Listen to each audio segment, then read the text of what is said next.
Yeah, Cassius Dio, the ancient historian who's writing roughly around the time of Marcus Aurelius, he catalogs all the things that go wrong when Marcus Aurelius comes to power. There's a plague, there's Right. floods, there's wars.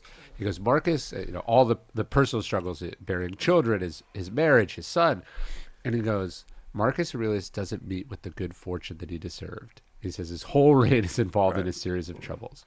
And he says, but I, for my part, admired him all the more because amidst extraordinary difficulties, he both survives and preserves the empire.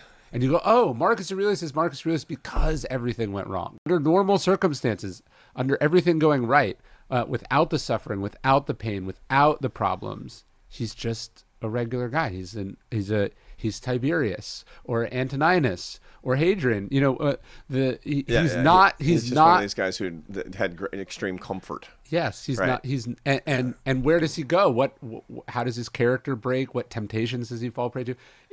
He's great because of what he went through, which is the essence of what Viktor Frankl is saying. It's not supposed to be easy. It's good that it's hard. Yeah. And that's where you find the stuff that defines you, and you make the choices that define you. Yeah. That's an astonishingly important point, because we always tend to oscillate in our preferred form of self-care.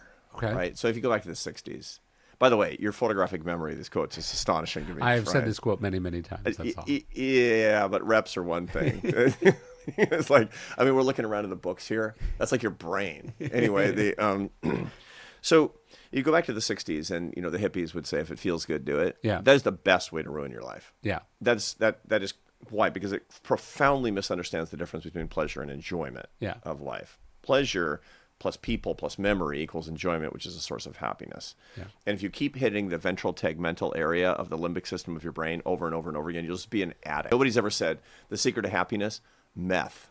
No, right? Right. And they're like, oh, I did this psychedelic, it changed everything. And that's why I do it over and over and over. And over and over. Or, anything that actually can capture your brain. And Mother Nature has all these things that can capture your brain. And that we have, in the lab, taken sexual activity and turned it into pornography, which is the opioidization of sex. Yeah. It's horrible for your brain, terrible for your like brain. Straight THC or what? Yeah, totally. It's the thing distilled down. It's slot machines, which there's all kinds of. We know why we want those particular. We want to be looking for things that have uncertain rewards. I mean, it has in nature that exists, but slot machines are unnatural. Yeah. And they'll capture your brain, and the same thing with fentanyl, as opposed to natural endorphins in your brain when you have pain, etc. So what we find is that people who search for pleasure, if it feels good, do it, are going to ruin their lives.